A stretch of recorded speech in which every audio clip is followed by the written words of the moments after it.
friends, how is it going?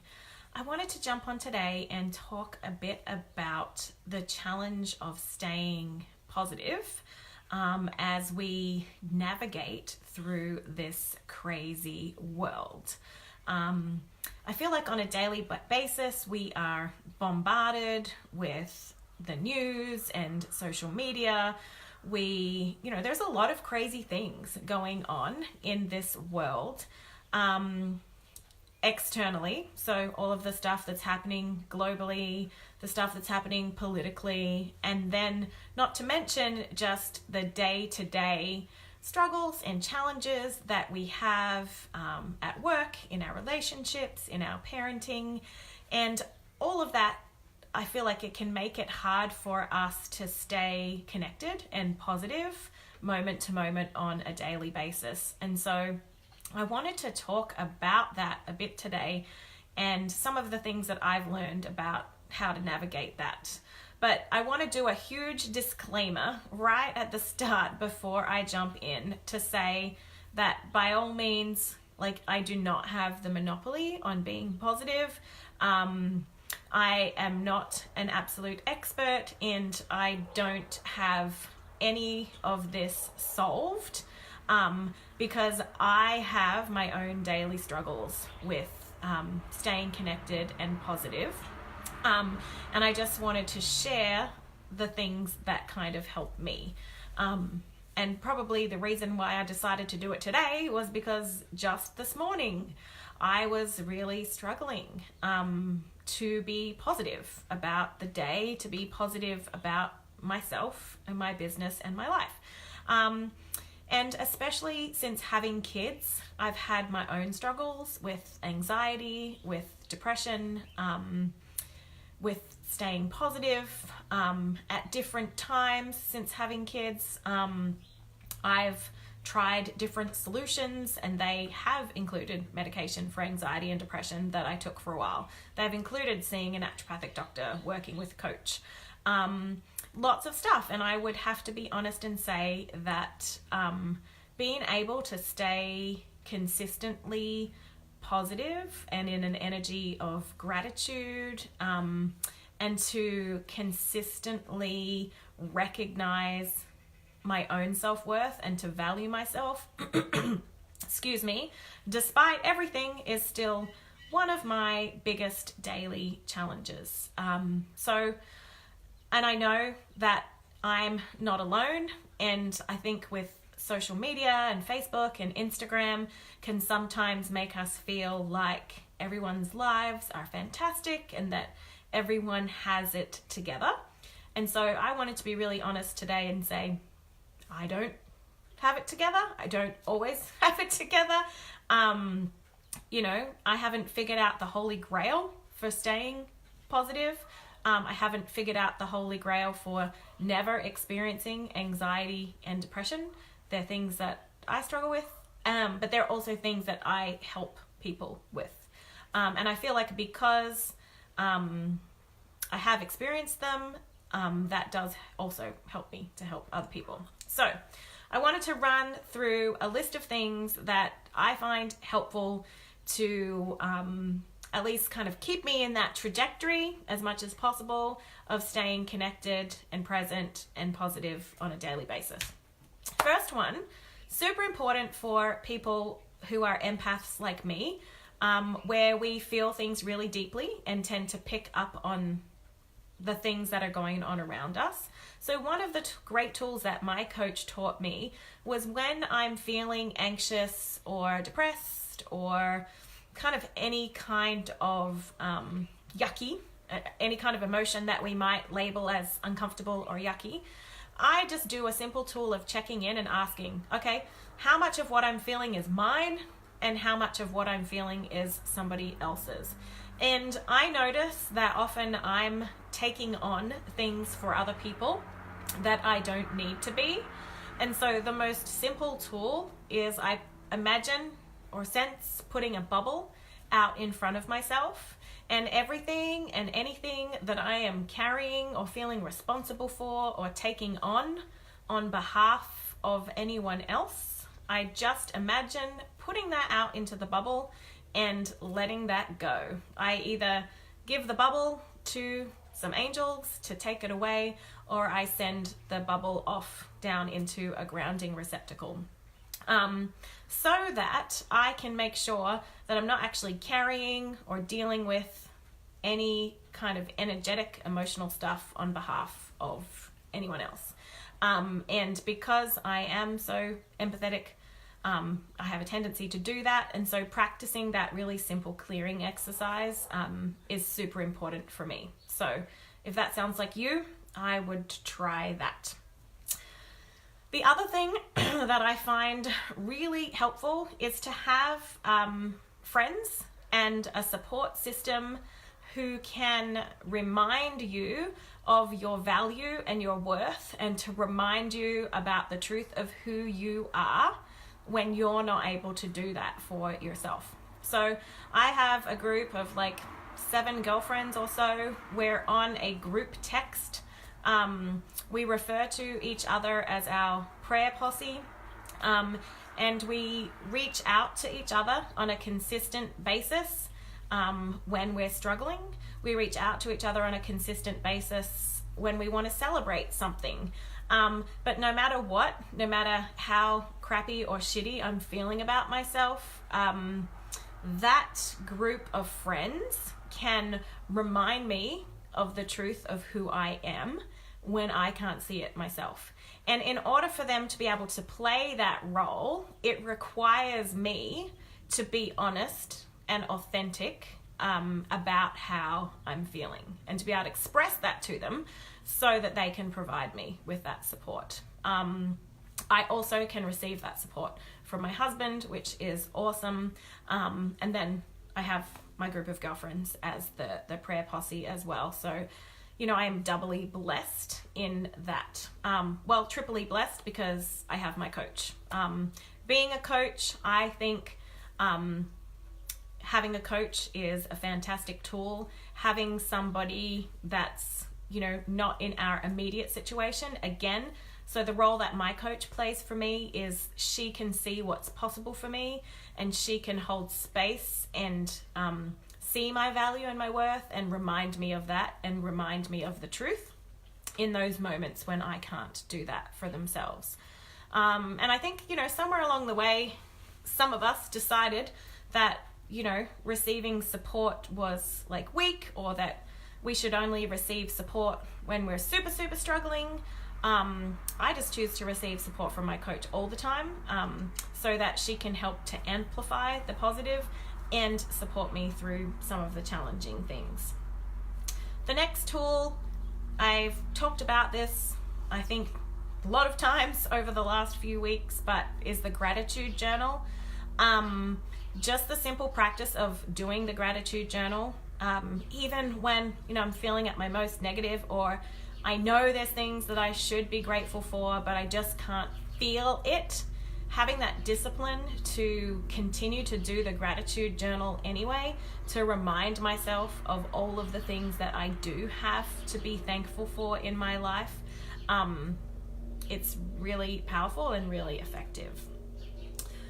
Next thing for me is getting outside and being in nature, but really any activity that helps you to be more grounded and more connected to yourself. So for some people it could be meditation, playing music, listening to music, playing sport, yoga, any activity that helps you to be grounded and connected to yourself. I find that is super important. I've also been more recently working with a naturopathic doctor, using different herbal tinctures and homeopathy, really to support and enhance healing within my own system. And then something that usually always can shift my frame of mind is when I'm working with my own clients. And I feel like when we are helping other people, we can put things in perspective, or there's just something really beautiful that comes from helping others. And we can shift our own energy, and not only can we support them, but we can support ourselves at the same time. So, you might not be in a helping role on a daily basis for your employment like I am, but maybe you could look for volunteer opportunities or ways that you can serve and that you can help others, because I've really found that helping and serving others can help us again with connection, because we are actually connecting to other people, and connecting to other people, and through that process can help us feel more connected to ourselves. And I think one of the reasons why we're seeing this crisis of anxiety and depression, and so many people experiencing it, is because on some level we've become disconnected from ourselves and from each other. So any type of connection activities, whether it be getting in nature and connecting to yourself, meditating, journaling, or connecting to others through sport or service activities, any ways that help us to connect authentically with people. For me, it's such a powerful way of helping to stay positive and to sort of navigate these challenging times that we're facing. And I think, with that is because we are experiencing this spiritual crisis of disconnection, and we're all kind of have different viewpoints, and we tend to only connect with people that have a shared experience with us or that share our values and beliefs. I find, reaching out and leaning in and making friends with, or not making friends, but seeking out connections with others who have a different viewpoint, and being able to see at least their humanity and connect and hear their stories is another way I think that helps us, because in the media, social media, we tend to get bombarded with messages of us and them, and it's all very much based in fear. And being able to connect with somebody from a place of love instead of from a place of fear, connecting with them from a place of understanding instead of from a place of fear, has such a powerful effect on us individually as well, and our ability to connect to ourselves. And then one other thing is really, and I did post a bit about this on the weekend, one of the things I love about hanging out with my son is being able to see life through his eyes, and to see how he's able to flow so easily through life without getting worried about things. And he's able to find joy in really simple things, like a pile of dirt. He still sees the wonder of life and what it has to offer for us. And so hanging out with kids, spending time with them, helps us to reconnect to our own inner child, and helps us to sometimes remember the wonder and the curiosity that we can have for life, that we lose as adults sometimes when we feel overwhelmed or overburdened by responsibility.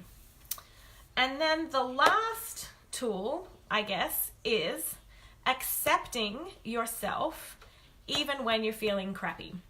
So one of my major problems, as somebody that helps other people, sometimes I can get into that mindset of feeling like I'm supposed to have it all together. And the only way that I can help other people is if I have it all together. And when I don't have it all together, therefore, I can heap a whole bunch of judgment on myself and say, Kate, come on, you need to get it together. You shouldn't be feeling anxious or sad or depressed or overwhelmed, because you should know better, because you have all of these tools. And this is the voice that's going on in my head. And I have learned that the more that I can accept myself, and accept myself even when I'm anxious and depressed and sad, the more I can allow myself to, feel those feelings instead of fighting against them, the easier it is for me to actually kind of move in and out of that space. And and I think it's Rumi, and his quote, he says that the goal of life isn't to be happy, it's to live fully and to be in a passionate connection with ourselves and each other. And so if we're not constantly obsessed about needing to be happy all the time, and we're just willing to allow ourselves to experience a range of emotions, and to be curious about them rather than to beat ourselves up or to judge ourselves when we feel like shit, I really feel like that helps, because I really do believe that that goal isn't to be quote unquote happy, but we want to be in a passionate connection with ourselves and each other. And sometimes that means, like, I think our biggest challenge right now as a society is that we want to disconnect from any uncomfortable feeling.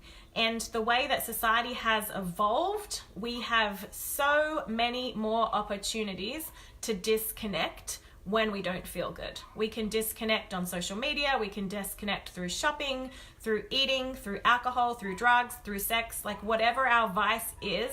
We have found so many more ways that are much more easily accessible to us to disconnect. And the disconnection leads to the depression and the anxiety, and it's part of it. So, you know, it's just this spiraling down. So there is, I think in all of this, you know, I've given some practical examples and tools, and I think the challenge for all of us is being willing to stay connected to ourselves and to each other, even when it's uncomfortable, and being willing to be in that discomfort, and being willing to allow others to see us in that discomfort, being willing to support others and be there for them when they are in their discomfort without feeling like we need to fix them or take it away. So getting comfortable with our discomfort, you know, is key to all of this. And so some of the tools that I mentioned, they can help. And then the last part is really just that acceptance piece. And are you willing to be comfortable in your discomfort, and to, you know, to see what you can notice from there. And instead of overlaying a bunch of judgment and junk on yourself, love yourself and accept yourself no matter what. Love your anxiety, love your depression no matter what, because it's a gift and it's there to teach you something, you know, if you're willing to listen. So there you go. There is my kind of, you know, for what it's worth, my 2 cents worth on, you know, this challenge of staying connected and positive in today's world, and some tools, and some thoughts on that hopefully can help and support you. And of course, I am always here if you want to talk about it more, and you want to, you know, some support to apply them in your life, or some support to kind of dig in a little bit on the things that make you feel uncomfortable, then I would love to talk to you. And I hope that you have a great rest of your day. Thanks.